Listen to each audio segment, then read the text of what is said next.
Nul n'ignore que la vie sociopolitique de notre pays, le Bénin, ces dernières années, est caractérisée par un contexte de vives tensions qui ont mis en mal la cohésion sociale et l'unité nationale qui avaient toujours caractérisé notre pays.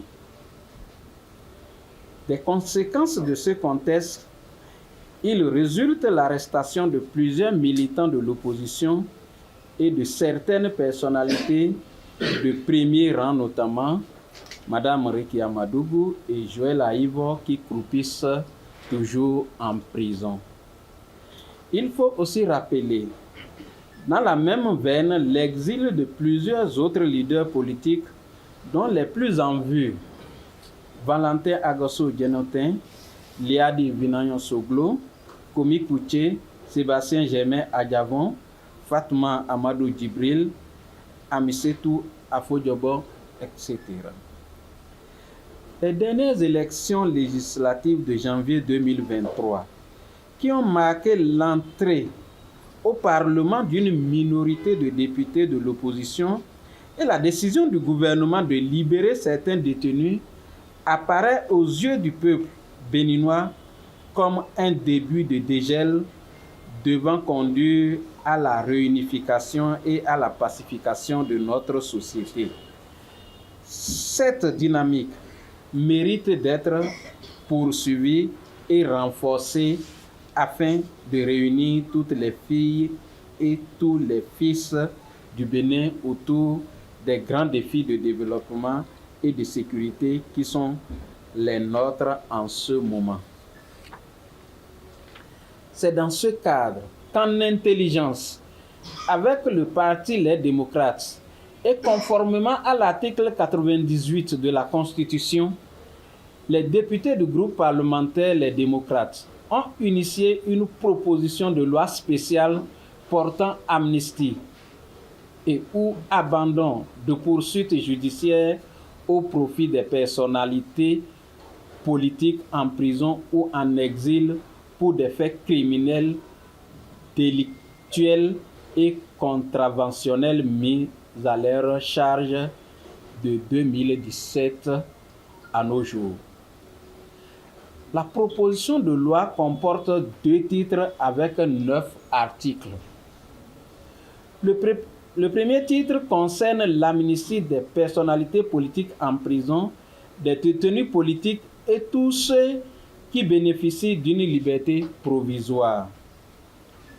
Le deuxième titre a pour objet l'amnistie ou l'abandon de poursuites judiciaires à l'encontre de personnalités politiques béninoises vivant en exil. Chers camarades, messieurs les journalistes, nous invitons le peuple béninois, la société civile, le clergé, la conférence épiscopale du Bénin, l'Union islamique du Bénin, les dignitaires des cultes endogènes, les rois et têtes couronnées à soutenir cette proposition de loi pour son aboutissement afin que les filles et fils de ce pays, jadis pays de paix, d'harmonie et de démocratie, retrouvent ces lettres de noblesse. Nous invitons nos collègues de la majorité parlementaire à ne ménager aucun effort pour faire passer la proposition de loi dans l'intérêt du Bénin. Il est temps de désamorcer la bombe politique qui risque de nous emporter tous si rien n'est fait.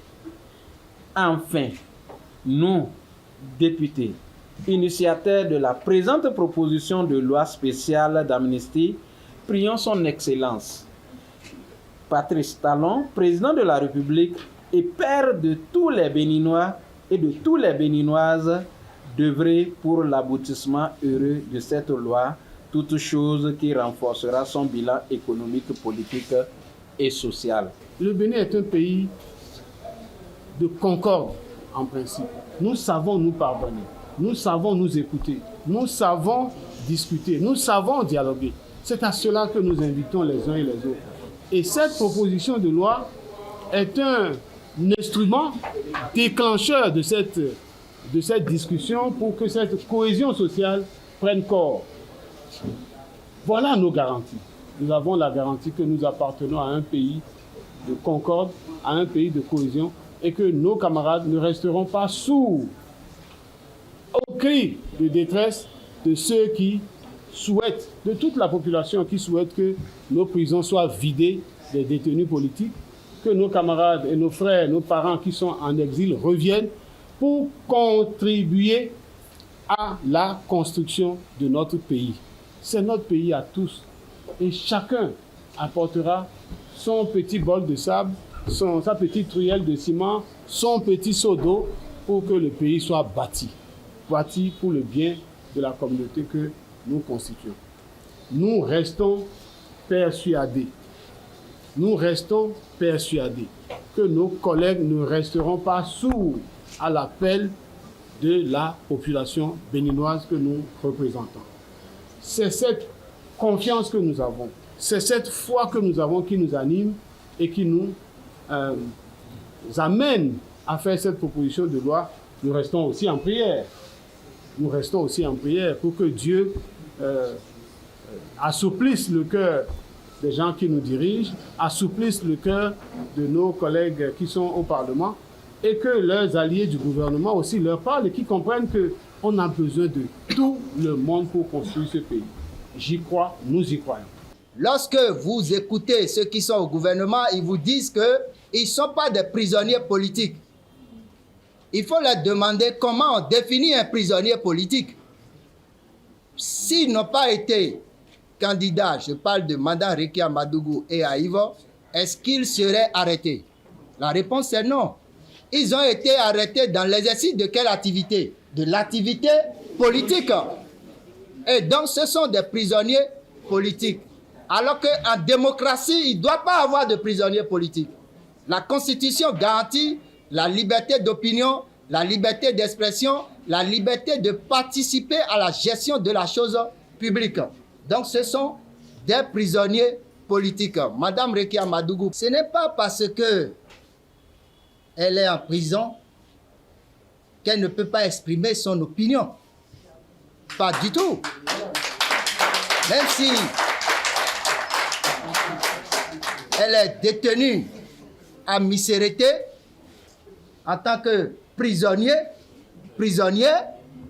elle a des droits.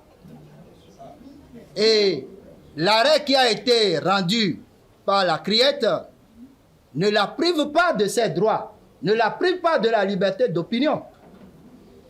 Elle a le droit d'exprimer son opinion sur les préoccupations politiques au niveau national. Et ce n'est pas parce qu'elle exprime son opinion sur ces questions que le gouvernement doit durcir ses conditions de détention. C'est une violation non seulement de la Constitution, mais également du droit international. Chers amis, vous savez depuis toujours, et pour être conforme à la déclaration que nous venons de faire, il est unanime que Mme Rekia Madougou est détenue illégalement.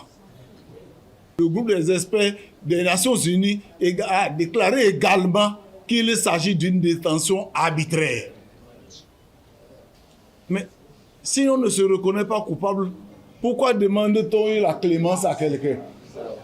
La clémence se demande en droit judiciaire. La clémence se demande lorsqu'on a plaidé coupable. Mais les gens ne veulent pas exécuter, comme l'a dit le professeur tout à l'heure, ne veulent pas exécuter les décisions rendues au plan international. Mais l'État béninois a toujours présenté ses observations, a toujours constitué des avocats devant ces juridictions-là. L'État béninois a fait voyager des ministres pour défendre sa cause devant ces institutions.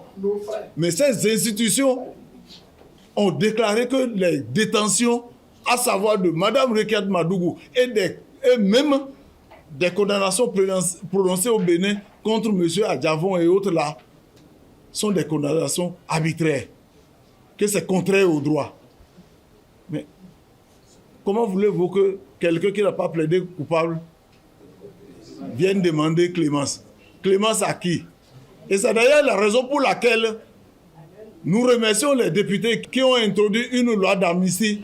Et lorsque, je crois, moi, si les députés se reconnaissent également représentants du peuple béninois, je crois qu'ils vont voter cette loi d'amnistie. Parce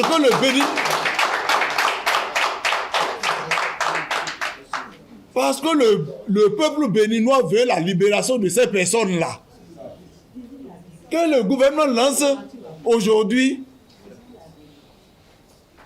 une enquête d'opinion, vous allez constater qu'on n'aura même pas 3% de personnes qui vont s'opposer à la libération de ces personnes-là.